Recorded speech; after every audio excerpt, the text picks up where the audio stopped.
ਪਿੰਡ ਸਾਡਾ ਉਦੋਂ ਜਦੋਂ ਗੁਜ਼ਾਰੇ ਪਏ ਨੇ ਉਦੋਂ ਸਾਡਾ ਪਿੰਡ ਜਮਸ਼ੇਰ ਸੀ ਜੀ। ਪਿੰਡ ਸਾਡਾ ਪਹਿਲਾਂ ਰਾਜਾ ਜੰਗ ਸੀ।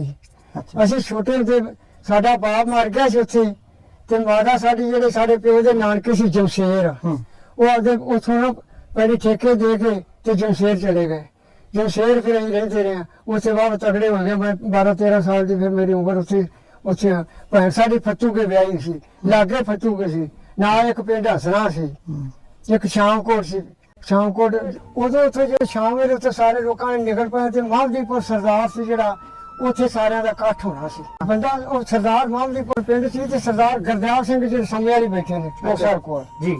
ਉਹਨਾਂ ਕੋਲ ਚਾਰ ਥੋੜੇ ਗਏ ਸਾਰੇ ਤੇ ਉਹਨਾਂ ਆਖਿਆ ਵੀ ਆਪਾਂ ਚੋਖੇ ਪਿੰਡਾਂ ਦੇ ਇਕੱਠੇ ਹੋ ਕੇ ਤਾਂ ਆਪਾਂ ਸਾਰਾ ਘਰ ਬਣਾ ਕੇ ਚੱਲਣਾ ਹੈ। ਹੂੰ ਇਹ ਅਸੀਂ ਉੱਥੇ ਰਾਤ ਬਾਗ ਦੇ ਵਿੱਚ ਰਹੇ ਆ।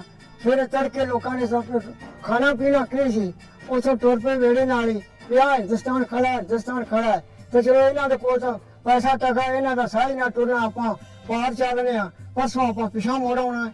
ਕੁਝੀਆਂ ਅਸੀਂ ਪਿਛਾਂ ਮੁਸਲਮਾਨਾਂ ਨੂੰ ਫੜਾਏ ਆ ਤੇ ਉੱਥੋਂ ਜਿਹੜੇ ਵਾਧੇ ਆ ਜਿਹੜੇ ਮਹਾਦੀਪੁਰ ਕੋਲ ਆਏ ਆ ਆਪਣਾ ਲੜਿਆਣੀ ਕੋਲ ਆਏ ਉੱਚੇ ਨੀਵੇਂ ਲੱਦੇ ਕੋਲ ਅੱਗੋਂ ਦੋ ਗੱਡੀਆਂ ਮਿਲਟਰੀ ਦੀਆਂ ਮਿਲੀਆਂ ਨੇ ਪਰਲੇ ਪਾਸੋਂ ਓੜ ਪਏ ਨੇ ਲੁੱਟਣ ਵਾਸਤੇ ਸਾਨੂੰ। ਅੱਗੇ ਨਾਰ ਵੱਡੀ ਉੱਥੇ ਉਹ ਨਾਰ ਤੋਂ ਟੱਪਦੇ ਸੀ ਤੇ ਨਾਰ ਦੇ ਵਿੱਚ ਪਾਣੀ ਏਡਾ ਸੀ ਤੇ ਨਾਰ ਡੂੰਘੀ ਬੜੀ ਸੀ ਤੇ ਉਹ ਫਿਰ ਅੱਗੋਂ ਜਿਹੜੇ ਆਪਣੇ ਜੱਟ ਜ਼ਿਮੀਂਦਾਰ ਸੀ ਜਵਾਨ ਗੱਭਰੂ ਉਹਨਾਂ ਕੋਲ ਛੋਟੇ ਲੱਕੜ ਹੈਗੇ ਸੀ ਤੇ ਉਹਨਾਂ ਨੂੰ ਟੁਕਰਾਂ ਲੈਂਦੇ ਰਹੇ। ਉਹਨਾਂ ਤੋਂ ਉਧਰ ਜਦੋਂ ਗੱਡੀਆਂ ਮਿਲਟਰੀ ਦੀਆਂ ਆਈਆਂ ਨੇ ਮੁਸਲਮਾਨੀਆਂ ਦੋ ਉਹਨਾਂ ਫਿਰ ਕੀਤੇ ਨੇ ਫੈਰ ਉਹ ਚੜ੍ਹਿਆ ਉਹ ਫਿਰ ਵੱਢਣ ਹੀ ਡੈ ਪਏ। ਬੁੜੀਆਂ ਨੂੰ ਇਹ ਕਰਕੇ ਖਿੱਚ ਟੁਰੇ। ਭੈਣ ਨੇ ਆਖਿਆ ਵੀ ਮੈਂ ਧਰਮ ਨੂੰ ਦਾਗ ਨਹੀਂ ਲਾਉਣਾ। ਮੈਂ ਉਹਨੇ ਸਾਡੇ ਬੂਝੇ ਨੂੰ ਹੱਥ ਪਾਏ ਨਾ ਤੇ ਉਹ ਇੱਥੇ ਸਾਡੇ ਕੜਿਆਂ 'ਚ ਉਹਨੇ ਹੱਥ ਪਾਏ ਸੀ ਵੀ ਕਮਸਾਨ ਜ਼ਿਆਦਾ ਇਹਦੇ ਕੁਛ ਨਾ ਜਾਓ। ਅਸੀਂ ਵੀ ਜਿਹਦੇ ਪਿਆਣੇ ਜਦੋਂ ਡਾਂਗਾ ਛੋਟੇ ਚੱਲਣ ਲੱਗ ਪਏ ਆਪਣਾ ਤਬੜੀ ਗਈ ਅਸੀਂ ਹੱਥ ਛਡਾ ਕੇ ਭੱਜ ਭੁੱਜ ਗਏ। ਕੋਈ ਕਿਸੇ ਦਿਨ ਭੱਜ ਗਿਆ ਕਿਸੇ ਦਿਨ ਕੋਈ ਕੁਮਾਦਾਂ 'ਚ ਵੜ ਗਏ ਕੋਈ ਚੜੀਆਂ 'ਚ ਵੜ ਗਏ। ਉਹਨੇ ਹੱਥ ਪਾ ਲਏ ਤੇ ਜਦੋਂ ਉਹਨੇ ਖਿੱਚਿਆ ਤੇ ਉਹਦੇ ਹੱਥ ਦੋਵੇਂ ਵੱਢੇ ਗਏ। ਉਹਨੇ ਫਿਰ ਬਰਛੀ ਮਾਰੀ ਅਸੀਂ ਪਿਛਾਂ ਭੌਂ ਕੇ ਵਿਹਲੇ ਪਏ ਆ। ਅਗਰ 10 ਕੁਕਰਮਾਂ ਜਾ ਕੇ ਪਿਛਾਂ ਭੌਂ ਕੇ ਵੇਖਿਆ ਵੀ ਆਉਂਦੇ ਕਿ ਨਹੀਂ। ਅਸੀਂ 10-12 ਜਣੇ ਹੈਗੇ ਸਾਂ ਤੇ ਉਹਨਾਂ ਬਰਛੀ ਮਾਰੀ ਉੱਥੇ ਡਿੱਗ ਪਈ। ਇੱਕ ਨੇ ਮਾਂ ਸਾਡੀ ਮਾਰੀ ਸੀ ਗੰਡਾਸਾ ਮਾਰਿਆ ਉਹ ਵੀ ਉੱਥੇ ਡਿੱਗ ਪਈ। ਉਹ 5-7 ਬੰਦੇ ਹੋਰ ਜਿਹੜੇ ਸੀ ਗੋਲੀ ਦਾ ਡਰ ਉਹ ਮੁਸਲਮਾਨ ਸੀ ਓੜ ਸੀ। ਭੈਣ ਸਾਡੀ ਜਿਹੜੇ ਮਗਰੋਂ ਉਹਦੇ ਨਾਲ ਜਥਾ ਆਇਆ ਤੇ ਸਾਡਾ ਭਣਵਈਆ ਦੇ ਨਾਲ ਹੋਰ ਲੋਕ ਜਿਹੜੇ ਸੀ ਉਹਨਾਂ ਮੁੜ ਕੇ ਊਠ ਤੇ ਪਾ ਲਈ।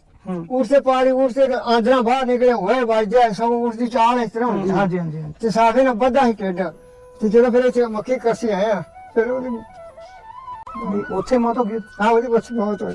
ਸਾਥੋਂ ਵੱਡੀ ਸੀ ਦੋ ਭਰਾ ਹਾਂ ਸਾਥੋਂ ਦੋ ਤੋਂ ਵੱਡੀ ਸੀ ਇੰਦਰੋ ਮਾਤਾ ਤੇ ਉੱਥੇ ਲਾਸ਼ਾਂ ਦੇ ਉੱਥੇ ਢੇਰ ਹੀ ਲੱਗ ਗਏ ਸੀ। ਲਾਸ਼ਾਂ ਦੇ ਇਸ ਤਰ੍ਹਾਂ ਪਈਆਂ ਜਿਵੇਂ ਢੇਰੀਆਂ ਆਪਾਂ ਪੱਠੇ ਵੱਢਨੇ ਇਸ ਤਰ੍ਹਾਂ ਪਈਆਂ ਸੀ। ਜਦੋਂ ਤੁਸੀਂ ਜਮਸ਼ੇਰ ਰਹਿੰਦੇ ਸੀ ਜਾਂ ਤੁਸੀਂ ਪਹਿਲਾਂ ਦੱਸਿਆ ਰਾਜੇ ਜੰਗ ਰਹਿੰਦੇ ਸੀ ਉਦੋਂ ਤੁਹਾਡੇ ਨਾਲ ਮੁਸਲਮਾਨ ਪਰਿਵਾਰ ਵੀ ਰਹਿੰਦੇ ਹੁੰਦੇ ਸੀ ਸਾਂਝ ਪਿਆਰ? ਉਹ ਸਾਡੇ ਨਾਲ ਸਾਰੇ ਪਿੰਡ ਸਾਡੇ ਨਾਲ ਇਕੱਠੇ ਹੀ ਪਰਿਵਾਰ ਸਾਰੇ ਇੱਕੇ ਖੂਹ ਤੋਂ ਪਾਣੀ ਭਰਦੇ ਸੀ। ਨਾ ਉਹਨਾਂ ਮੁੰਡਿਆਂ ਦੇ ਨਾਂ ਚੇਤੇ ਹੈਗੇ ਜਾਂ ਇੱਕ ਮੋਚੀ ਹੁੰਦਾ ਸੀ ਬਾਦਸ਼ਾਹੂ ਇੱਕ ਸਰਾਜੂ ਤਖਾਨ ਸੀ। ਇਹਨਾਂ ਦੇ ਦੋ ਤਿੰਨਾਂ ਦੇ ਨਾਂ ਹੈਗੇ ਨੇ ਜਾਂ ਮੁੰਡਿਆਂ ਨਾਲ ਜਿਹਨਾਂ ਖੇਡਦੇ ਇੱਕ ਬਰਕਤ ਸੀ ਇੱਕ ਖਿੱਲੀ ਸੀ ਇੱਕ ਰਾਮੀ ਸੀ। ਸਾਨੂੰ ਉਹਨਾਂ ਨੇ ਨਹੀਂ ਮਾਰਿਆ ਸਾਨੂੰ ਤਾਂ ਮਾਰਿਆ ਰਾਹ ਵਿੱਚ ਜਿਹੜੇ ਜਦੋਂ ਉੱਥੋਂ ਨਿਕਲ ਪਏ ਉਹਨਾਂ ਮਾਰਿਆ ਉਹਨਾਂ ਦੇ ਕੁੰਜੀਆਂ ਫੜਾ ਕੇ ਨਿਕਲਿਆ।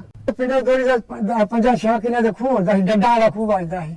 ਅੱਜ ਵੀ ਫਿਰ ਬਾਪੂ ਚੇਤੇ ਆਉਂਦੀਆਂ ਨੇ ਉਹ ਚੀਜ਼ਾਂ? ਬਿਲਕੁਲ ਅੱਖਾਂ ਦੇ ਸਾਹਮਣੇ ਸੀਨ ਆ ਜਾਂਦਾ। ਸਾਡਾ ਘਰ ਜਿਹੜਾ ਸੀ ਦੱਖਣ ਨੂੰ ਮੂੰਹ ਸੀ ਬੂਹੇ ਦਾ ਅਗਲੇ ਪਾਸੇ ਛੱਤੀ ਖੂਹੀ ਸੀ ਉੱਤੇ ਰੁੱਖ ਸਨ। ਅਸੀਂ ਜਾ ਕੇ ਹੁਣ ਵੀ ਲੱਭ ਸਕਦੇ। ਬਰਕਤ ਦੀ ਅੱਖੀ ਇੱਕ ਹੁੰਦੀ ਸੀ ਤੂੰ ਹੋਰ ਨਾਮ ਭੁੱਲ ਗਏ ਨੇ ਨਾਲ ਜੱਟਾਂ ਦੇ ਘਰ ਜ਼ਿਆਦੇ ਸੀ ਤੇ ਬਾਕੀ ਮੁਸਲਮਾਨਾਂ ਦੇ ਜਿਹੜੇ ਉਹ ਥੋੜੇ ਵੱਖਰੇ ਪਿਛਾਂ ਹਟਵੇਂ ਸੀ।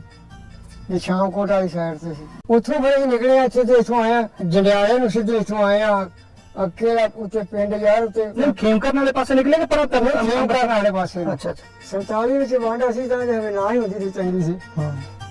ਅਸੀਂ ਤਾਂ ਉੱਥੇ ਰਮਾਨ ਨਾਲ ਠਾਠਾ ਧਰਤੀ ਸਾਡੀ ਇੱਧਰ ਨਾਲ ਉੱਧਰ ਚੰਗੀ ਸੀ। ਮੱਝ ਦੀ ਜ਼ਮੀਨ ਸੀ ਇਕੱਠੇ ਮੁਸਲਮਾਨ ਤੇ ਅਸੀਂ ਇਕੱਠੇ ਭਾਈਚਾਰਾ ਰਹਿੰਦੇ ਸੀ। ਬੜਾ ਪਿਆਰ ਹੁੰਦਾ ਸੀ ਮੁਸਲਮਾਨ ਇੱਕ ਦੂਜੇ ਵਿਆਹ ਸ਼ਾਦੀ ਸਾਦੇ ਰਹੇ ਆ। ਵਿਆਹ ਇੱਕ ਵੇਖਿਆ ਸੀ ਉਹਦੇ ਵੀ ਸਾਰੇ ਮੁਸਲਮਾਨ ਸਾਰੇ ਇਕੱਠੇ ਹੀ ਰਹੇ ਇਕੱਠੇ ਖੇਡਦੇ ਰਹੇ ਇਕੱਠੇ ਰੋਟੀ ਪਾਣੀ ਉਹਨਾਂ ਨੂੰ ਵੱਖਰਾ ਦੇ ਦੇਣਾ ਤੇ ਜੱਟਾਂ ਨੇ ਵੱਖਰਾ ਪਏ ਸਾਡੇ ਲੈਣਾ ਤੇ ਸਰੈਣਾ। ਅੱਛਾ ਜੀ। ਮੈਂ ਜ਼ਿਆਦਾਤਰ ਫਤੂਕੇ ਦੀ ਭੈਣ ਮੇਰੀ ਫਤੂਕੇ ਵੀ ਉੱਥੇ ਵੀ ਰਹਿੰਦਾ ਰਿਹਾ ਤੇ ਆ ਫਿਰ ਉਹਨੇ ਖਾੜਾ ਪੋੜਿਆਂ ਤੇ ਜ਼ੋਰ ਜ਼ਾਰ ਕਰਨਾ। ਉਹ ਸਾਡੇ ਨਾਲ ਆਏ ਨੇ ਉਹ ਲੜਿਆਣੇ ਦੋਵੇਂ ਭਰਾ ਮੁੜ ਕੇ ਨੇ ਮੁਸਲਮਾਨ ਹੋ ਗਏ ਬਾਅਦ ਵਿੱਚ। ਇੱਕ ਆਇਆ ਸੀ ਇੱਥੇ ਮਿਲਣ। ਅੱਛਾ ਉਹ ਕਿੱਥੇ ਰਹਿੰਦੇ ਨੇ? ਉਹ ਫਤੂਕੀ ਸੀ। ਪਰ ਉਹਦਾ ਨਾਂ ਕੀ ਆ? ਆਪਾਂ ਉਹਨਾਂ ਦਾ ਉਹ ਜ਼ਰੂਰ ਜ਼ਿਕਰ ਕਰੋ। ਉਹ ਜਲਾਲਦੀਨ ਉਹਦਾ ਨਾਂ ਸੀ। ਹੁਣ ਉਹ ਤਾਂ ਉਹਦਾ ਲੈਣਾ ਤਾਂ ਸਰੈਣਾ ਹੁੰਦਾ ਸੀ। ਹਾਂ। ਉਹਨੂੰ ਤਾਂ ਵੱਡੇ ਦਾ ਨਾਂ ਜਲਾਲਦੀਨ ਸੀ, ਹੁਣ ਉਹ ਮਰ ਗਿਆ।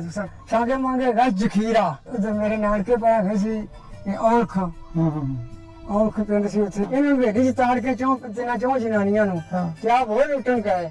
ਤੇ ਉਹਨਾਂ ਨੇ ਡੰਗਰਾਂ ਦਾ ਰੱਸਾ ਲਾ ਕੇ ਤੇ ਕੰਧ ਦੇ ਉੱਤੇ ਇੱਕ ਨੂੰ ਚੜ੍ਹ ਕੇ ਤੇ ਖਿੱਚ ਕੇ ਤੇ ਬਾਹਰ ਨਿਕਲ ਆਈਆਂ। ਅੱਛਾ। ਬਾਹਰ ਨਿਕਲੇ ਤੇ ਜਦੋਂ ਉਹਨੇ ਚਕਾਰੇ ਛੱਡੇ ਤੇ ਉਹ ਜਹੇ ਦੇ ਨਾਲ ਰਲ ਕੇ ਆ ਗਈਆਂ। ਫਿਰ ਇੱਧਰ ਤੇ ਉਹ ਪਿੱਛੋਂ ਫਤੂਗੀਆਂ ਆਈਆਂ ਸੀ ਤੇ ਉਹ ਹੁਣ ਵਡੇਰੀਆਂ ਹੋ ਕੇ ਮਰ ਗਈਆਂ ਨੇ। ਜੱਜਣ, ਇੱਕ ਫਤੂ ਕੇ, ਇੱਕ ਹੈਗਾ ਸੀ ਛੀਵਾਲ।